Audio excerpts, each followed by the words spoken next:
Hello guys, फिर मैं आपके सामने उपस्थित हूँ 12th क्लास के एक नए वीडियो के साथ। पिछली क्लास में हमने पढ़ा था कि पार्टनरशिप बिड क्या होता है। फिर हम आगे बढ़ते हमने पढ़ा था कि पार्टनरशिप बिड में कौन कौन से कंटेंट होते हैं जिनको हम इंक्लूड करते हैं। आपको याद होगा पिछली क्लास में जब हमने पढ़ा था कि पार्टनरशिप बिड जो बनाना है वो कंपलसरी नहीं है। हमारे इंडियन लोग बिल्कुल हमें बाध्य नहीं करता कि आपको पार्टनरशिप बिड बनाना कंपलसरी है। ये पार्टनर की इच्छा पर डिपेंड करता है। यदि वो पार्टनरशिप बिड बनाते हैं तो उनमें कौन कौन से कंटेंट होते हैं जिनको हम इंक्लूड करते हैं वो हमने पढ़ लिया था। बाई चांस वो इसी परिस्थिति निर्मित होती है जब वो पार्टनरशिप डीड नहीं बना पाते हैं तो कौन कौन से रूल्स होते हैं हमारे इंडियन पार्टनरशिप एक्ट 1932 के जो हमें जो लागू होते हैं वो आज हम डिस्कस करेंगे। एग्जाम के पॉइंट ऑफ व्यू से काफी इंपॉर्टेंट क्वेश्चन है, कई बार एग्जाम में रिपीट हुआ है। तो हम आज स्टार्ट करते हैं। Rules applicable in the absence of partnership bid. जब पार्टनरशिप बिड साइलेंट रहता है, जब पार्टनरशिप बिड बनाया नहीं जाता है तो कौन कौन से रूल्स होते हैं जिनको जो पार्टनरशिप एक्ट 1952 के अंतर्गत लागू होते हैं। First, profit sharing ratio. सबसे बड़ी जो समस्या जब डीड साइलेंट रहता है पार्टनरों के मध्य आती है वो आती है प्रॉफिट को, कंट्रीब्यूशन को लेकर, प्रॉफिट को बांटने को लेकर।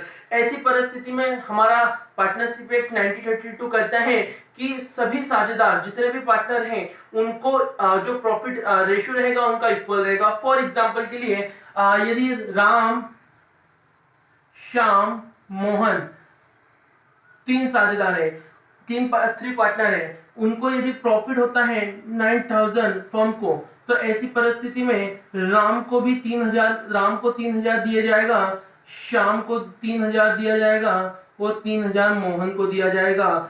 ये पार्टनर कितना भी क्लेम करें लेकिन उनको जो प्रॉफिट रहेगा वो सभी पार्टनरों का इक्वल रहेगा। कहने का मतलब है कि जो पार्टनर है उनका जो रेशियो रहेगा, यदि थ्री पार्टनर है तो उनका रेशियो 1:1:1 रहेगा। यदि दो पार्टनर है तो उनका रेशियो 1:1 रहेगा। उनका रेशियो जो रहता है वो इक्वल रहता है। Second, interest on capital. Second problem interest on capital को लेकर आती है जब डीड साइलेंट होता है। जब डीड साइलेंट है तो ऐसी परिस्थिति में, ऐसी सिचुएशन में जो कैपिटल होता है उस पर किसी भी प्रकार का कोई इंटरेस्ट नहीं दिया जाता है। ऐसी परिस्थिति में किसी भी प्रकार का इंटरेस्ट किसी भी साझेदार को नहीं दिया जाएगा, चाहे उस पार्टनर की कैपिटल अन्य पार्टनर की तुलना में कितनी भी अधिक क्यों ना हो, उसे किसी प्रकार का कोई इंटरेस्ट नहीं दिया जाएगा। हाँ, यदि पार्टनरशिप एक्ट यदि पार्टनरशिप डीड यदि बना है और उसमें लिखा है कि पार्टनरशिप डीड में लिखा है कि जो इंटरेस्ट है वो 5% दिया जाएगा सभी साझेदार को, तो इंटरेस्ट ऑन कैपिटल 5% हम उनकी कैपिटल पर देंगे। लेकिन जब डीड बना ही नहीं है तो हम किसी भी साझेदार को किसी प्रकार का इंटरेस्ट नहीं देंगे। सेकेंड, थर्ड हमारे सामने समस्या आती है इंटरेस्ट ऑन ड्राइंग को लेकर। जिस प्रकार हम किसी प्रकार की कैपिटल पर इंटरेस्ट नहीं देंगे उसी प्रकार ड्राइंग पर भी किसी भी प्रकार का कोई इंटरेस्ट नहीं दिया जाएगा, ना ब्याज लिया जाएगा ना ब्याज दिया जाएगा। Fourth, interest on loan. Important, एक नंबर में भी कभी कभी इसको लेकर पूछते हैं। जब पार्टनर अपनी कैपिटल इन्वेस्ट करते हैं फर्म में तो उनको उस कैपिटल पर किसी प्रकार का कोई इंटरेस्ट नहीं दिया जाएगा, लेकिन ड्यूरिंग द ईयर, वर्ष के दौरान यदि कोई साझेदार फर्म में एडिशनल कैपिटल लगाता है तो उसे पूरे 6% वार्षिक ब्याज दिया जाएगा। एक साल का उसे 6% वार्षिक ब्याज दिया जाएगा उस साझेदार को जिसने अतिरिक्त एडिशनल कैपिटल इंट्रोड्यूस की है फर्म में। अन्य साझेदारों को किसी प्रकार का कोई ब्याज नहीं दिया जाएगा। तो कहा गया है कि जो लोन होता है उस पर 6% ब्याज उस साझेदार को दिया जाएगा जिस साझेदार ने ड्यूरिंग द ईयर बिजनेस को लोन दिया है। ये इंपॉर्टेंट फैक्ट है, एक नंबर में भी कभी कभी एग्जाम में पूछते हैं। अगला, admission of a new partner. अगला टॉपिक हमारा आता है, फिफ्थ नंबर का कॉन्सेप्ट हमारा admission of a new partner. जब सभी साझेदार की एग्री हो न्यू पार्टनर को लेकर तो उसी परिस्थिति में ही हम उस साझेदार को एडमिशन दे सकते हैं। यदि सभी साझेदार की सहमति नहीं है तो हम उसे साझेदार को हम एडमिशन नहीं दे सकते।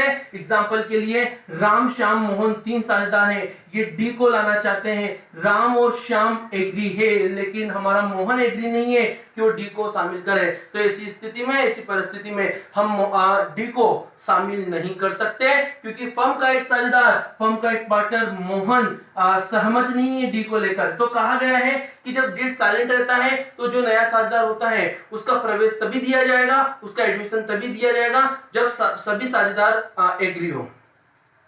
Last, salary commission.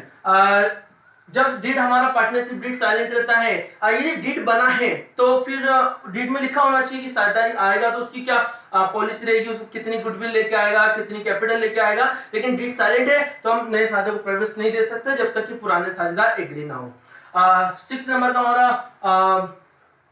Point, salary और कमीशन। जब डीड साइलेंट है तो हम किसी भी साझेदार को किसी प्रकार की सैलरी नहीं पे करेंगे, ना ही किसी साझेदार को कमीशन पे करेंगे, चाहे वह साझेदार, चाहे वो पार्टनर अन्य साझेदार की तुलना में कितना ही अधिक कार्य क्यों ना करें, चाहे कोई साझेदार अन्य साझेदार की तुलना में कितना ही माल की बिक्री क्यों ना बढ़ाए, हम ना किसी साझेदार को कमीशन देंगे ना किसी साझेदार को सैलरी देंगे। तो हमारा डीड साइलेंट रहता है तब हम किसी प्रकार की कोई ना सैलरी, ना कमीशन, ना इंटरेस्ट, ना ड्रॉइंग पे इंटरेस्ट, किसी प्रकार का कोई चीज नहीं देते।